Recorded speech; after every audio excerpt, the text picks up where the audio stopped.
I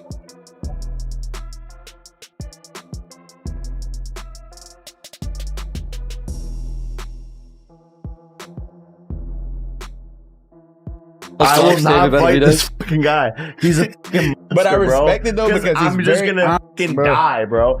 I can't. This is the first time. Oh, hold on. This is the first time I ever heard you say any of this.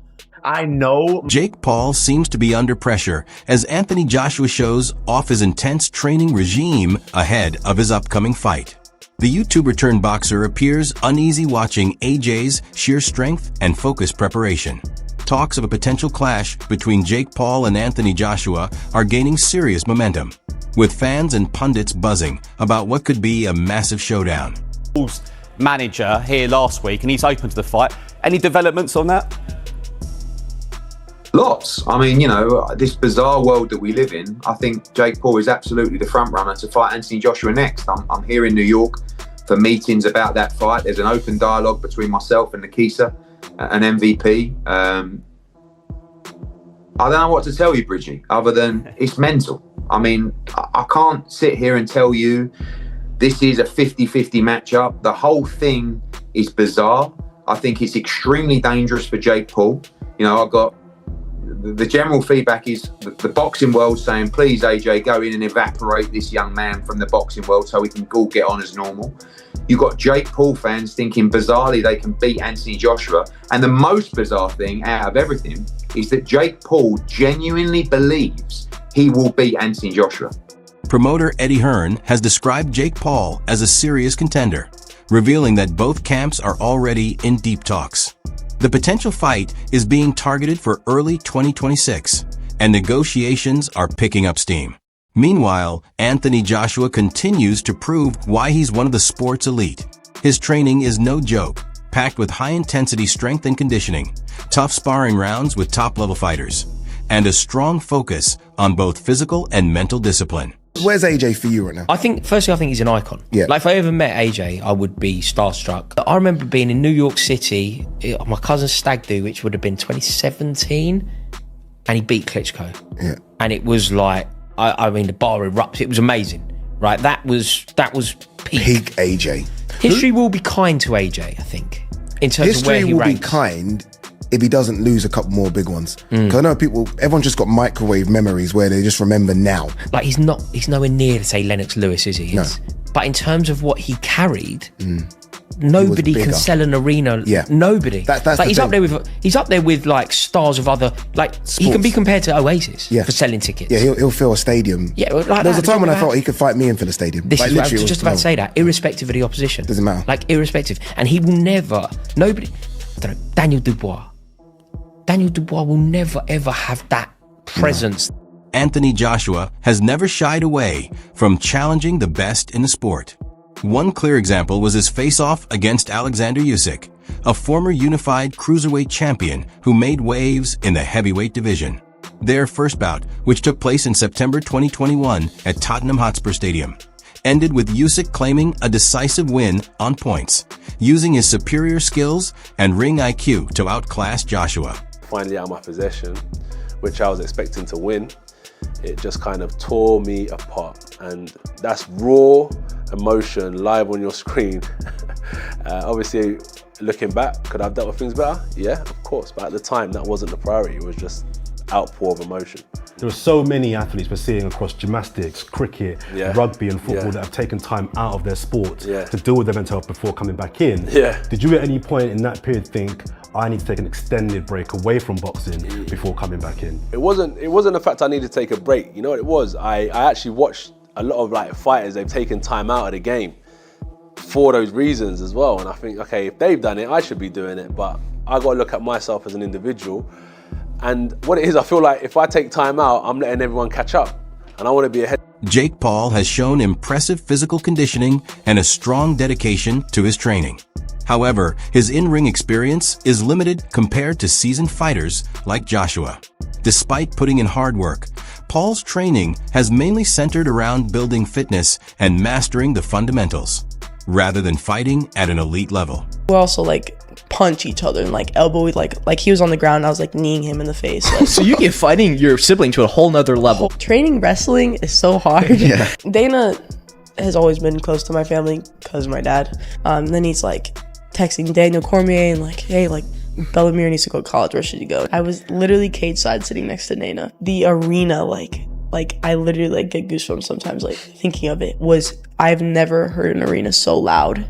Like my last fight, I broke the girl's arm in the first round, like minute something. Complete snap, like ripped every ligament in her elbow. I want professional boxers. It's only been 3.5 years. You can only make a certain amount of fights happen. And the plan was always to fight Nate Diaz after Tommy Fury, win, lose, or draw. People think there's like this ducking of professional boxers. The next fight could potentially be a professional boxer. I'm just getting started. I'm 26 years old, and there's only so much. Many in the boxing world have voiced concerns over a potential fight between Joshua and Paul, calling it a mismatch that could be dangerous. Notable voices like Eddie Hearn have stressed the wide gap in both experience and skill. He pointed out that Joshua's devastating punching power and deep professional resume would make such a matchup extremely risky for Paul. Jake Paul, Anthony Joshua, 50-50 fight. What do you make of that? Yeah, I just said in another interview, great if it is. I mean, if it is, then you've got no problem seeing it. But when AJ, I mean, decapitate's a strong word, but you know, when he renders Jake Paul unconscious like he did to Francis Ngannou, don't then say, oh well, it was Jake Paul. Do you know what I mean? I mean, when AJ beat Francis Ngannou, Ngannou just had a fight that could have gone either way with Tyson Fury. Then AJ poleaxed him and everyone just said he's just an MMA fighter. Do you know what I mean? Jake Paul's not Francis Ngannou. But as I said before, if you want to see Jake Paul exit the boxing world, make the fight. Let's talk about AJ ever so quickly. I watched Jake Paul the weekend. I feel a bit dirty saying that because I'm not a fan of his, but he did say after the fight that he's sort of having DMs or he's dropping text messages to AJ. They're having a chat about a potential fight. What's your view on that, Eddie? Well, look, he's calling out Gervonta Davis, who is a 135-pound lightweight, and he's calling out Anthony Joshua, that's a heavyweight monster. I think Jake Paul is crazy enough to fight Anthony Joshua because the money would be absolutely obscene. It's a catastrophic mismatch that people would tune in to watch because it would lead to the end of Jake Paul.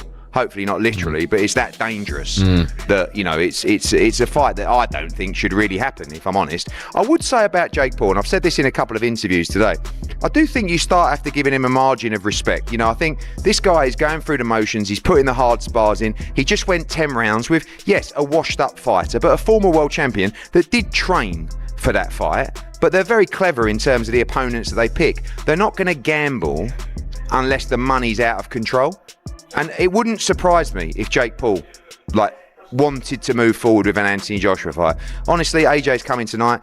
He's not exactly looking at Jake Paul going, oh, that's my dream opponent. Would he go in there and give him a hiding for, you know, a massive chunk of money? Probably. I'd be saying, yeah, go on.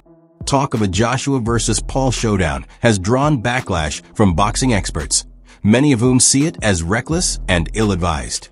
Critics argue that the disparity in talent and experience is too great, and while the fight could be a financial blockbuster, the risks to Paul's health and the sport's reputation are significant. To some, the event feels more like a publicity stunt than a serious contest. You're from a traditional side of boxing. The talks of maybe an Anthony Joshua Jake Paul matchup. What do you make of that? Joke. It's just money in it. It's just for money. Because he'll get absolutely pulverised by Big Joshua. Yeah, pulverised. Tony Bellew, known for his blunt opinions, didn't hold back when asked about the potential Joshua-Paul fight. He called the idea dangerously absurd and highlighted the massive differences in size, skill, and experience. Bellew suggested that if Joshua wants a real challenge, someone like Canelo Alvarez would be a far better and safer option. The level. This is a really dangerous. He ain't fighting a granddad. He isn't fighting a grandfather. It's absolute lunacy. It's insane. It's dangerously insane. Is right. And I never thought I'd say that in my lifetime, but because he says some crazy shit. But he probably could knock him out with his bell end. The ring. It's just a gross mismatch. Yeah. Like, you don't understand his health is in jeopardy. So I'm not even entertaining it. I just think it's dangerous. And listen, I might have to work it, but it's just... It's kind of ludicrous, isn't it, really? It's insane. This boy is nuts. Is nuts, and I think he's putting his life before he's putting his life before money. Yeah, it's putting money before his life, which is... Bellew has repeatedly criticized Jake Paul for treating boxing more like a showbiz event than a serious sport. He warned that this approach could end badly if Paul continues to overlook the dangers of the ring. Bellew also shared concerns that the rise of influencer boxing could tarnish the sport's credibility, especially if things take a wrong turn. It's not putting on no one because it would end immediately right there and then. The other claim to fame is slapping the shit out of your trainer. But I'm not going to be disrespected by anyone, especially a young child. I don't want no problems, but if you've got a problem, then no problem. Joe Rogan has often praised Anthony Joshua's incredible athleticism. On his podcast, he's likened Joshua's physique to that of a superhero, citing his strength, discipline, and physical build as key factors in his success. Rogan's admiration highlights Joshua's intense commitment to staying in peak condition. Like Anthony Joshua, who's the heavyweight champion of the world now. Is he? You look at him, yeah. He's a English fellow. He's a tank. I mean, Is he? Oh man, you look at Anthony Joshua. He looks like a superhero. Do those guys have as much stamina as these guys do, though? Oh yeah, they do today. They did? Yeah, because the conditioning methods that they have today are just so superior. They understand rest and recovery, and they monitor your heart rate, and they're Frank Smith, the CEO of Matchroom Boxing, stirred debate when he suggested that a Joshua versus Jake Paul fight might even generate more worldwide interest than Joshua versus Tyson Fury. He admitted that the idea is unconventional, but said that its commercial potential is huge.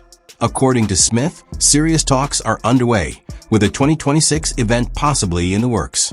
Random, Frank, doesn't it? With everything else that's going on in the fight game, I know that he's had some. He's been upping his game, getting some better opponents, and he's got a world ranking and all that. But I don't know. It's. I mean, I think there's other fights out there for AJ, aren't there? Really, with that feel a better fit than Jake Paul at this moment in time.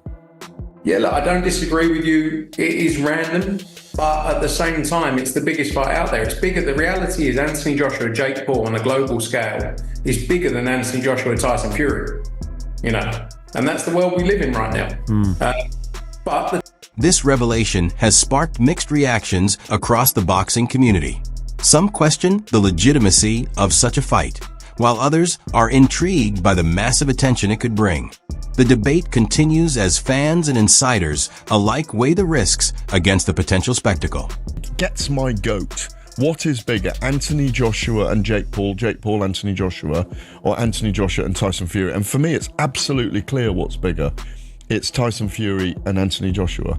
Jake Paul and Anthony Joshua, I think, you might throw to some Frank Smith comments in a minute, but Matchroom's Frank Smith, but that fight between Jake Paul and Anthony Joshua should not get in the way of Fury and Joshua. Really, in my view, it's an absolute joke. It shouldn't be sanctioned.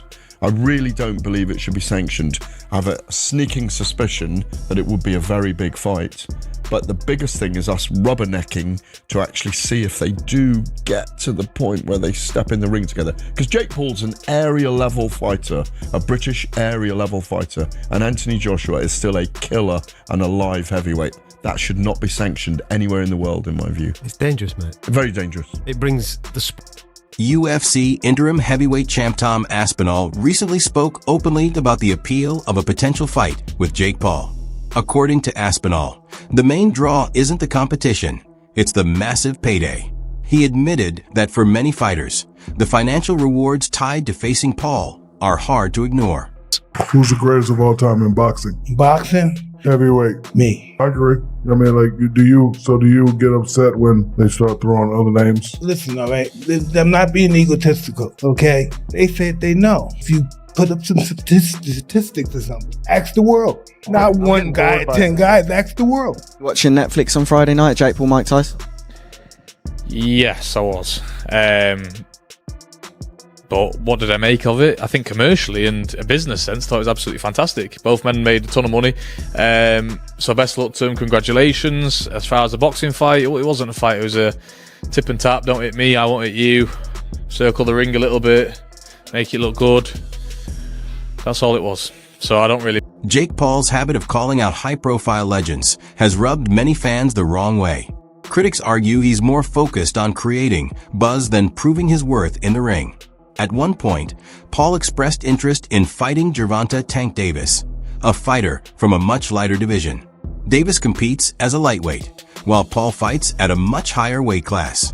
A matchup would require Paul to drop significant weight, which could complicate any future plans to bulk back up for a potential clash with someone like Anthony Joshua. So a Tank Davis versus Jake Paul exhibition match was going to take place after the Lamont Roach fight, until Tank drew with Roach, leading to a rematch. Now, I'm going to say the unpopular opinion here, but the size difference would have been way too much. I mean, even if Tank brought Jake down to 190 or 200 pounds, he would have still been way too big.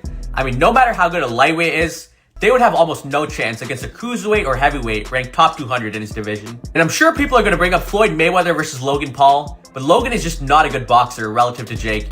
You know, Jake's been training for a couple years, he's had over 10 pro fights, and Mayweather was also junior middleweight in this fight, not a lightweight like Tank. But that being said, I'm glad Tank and Jake isn't happening. You know, it would have been a fun spectacle, but I'm not the biggest fan of the exhibition stuff. And instead now Tank and Roach will be rematching in June. You know, the first fight did a little over 260,000 pay-per-view buys, which isn't bad in this market. Roach absolutely deserves a second fight, so I do think the rematch will do far more numbers. And as for Jake, I want to see him fight big-name boxers around his weight class. You know, the Tommy Fury rematch, for example, he's undefeated. The first fight did a little over 800,000 pay-per-view buys. He's around the same age range, so that's the fight I want to see, not the Former champion Carl Froch hasn't held back his opinion on Jake Paul. Froch believes Paul lacks real boxing ability and claimed his performance against Tommy Fury proved it. He dismissed Paul's efforts as amateurish, saying the fight looked one-sided and that Paul isn't anywhere near the level of a serious contender. I don't really take Jake Paul that serious. He can't really box. He can have a little fight, he can have a swing. He swings away, stands up straight and he throws punches, but it's not professional boxing. Because when I watch him box, he does so much wrong. It's just everything's wrong. It's so bad. He's got leaky defence. He telegraphs his punches. Like you put him in with someone his own size. It was a professional, and it's a mismatch. And you'll see that if he ends up fighting somebody. Tommy Fury, bless him. He's a pro boxer, but he's inexperienced. He's got no amateur pedigree. He's a raw novice, or maybe just above the raw novice. I was saying earlier, where would I put him in terms of levels? He'd do well to win a British title. He's at that sort of level, and then from British title to world level, it's like different worlds. It's like MMA veteran Rampage Jackson has also voiced criticism, particularly regarding Paul's choice of opponents. Jackson argued that Paul tends to pick fighters who are well past their prime or no longer in peak condition. According to him and many fans, these matchups are more about stacking the odds in Paul's favor than creating fair competition. Wink with a frown. Expected in professional boxing. Jake Paul. No, but I'm never going to call out Jake Paul again because I saw Butterbean call him out and that looked pathetic. So I'm never going to call out Jake Paul. But I've called out Jake Paul and stuff like that. Everybody calling out Jake Paul. And Jake Paul. I'm not calling out Jake Paul. He won't fight me for another 10 years until I'm too old to get in there. I'm not. Everybody know that's a money fight and stuff like that. But fuck, I don't give a fuck about him. Just overall, your thoughts on his opponent selection these last few fights? He's smart. Yeah. Anthony Joshua reacted to Jake Paul's challenge with amusement, suggesting that Paul's tactics are more about chasing headlines than chasing belts. He joked that Paul is using well-known names like his to stay relevant and cash in on the hype. While influencer boxing has gained a large following and impressive pay-per-view numbers, many in the professional scene feel the focus should return to real competition and legitimate matchups. Competition. We were involved in the sort of earlier days of that influencer world. We did the second Logan Paul KSI fight in LA. Numbers were huge. We did Jake Paul's professional debut in Miami in 2019 around the Super Bowl. And then I think we made a decision to move away from it because I think the focus of our business was we got to just keep focused on professional boxing. Maybe in 10 years. So what do you think? Is Jake Paul reaching beyond his limits, or is he cleverly playing the game? Let us know your thoughts in the comments below.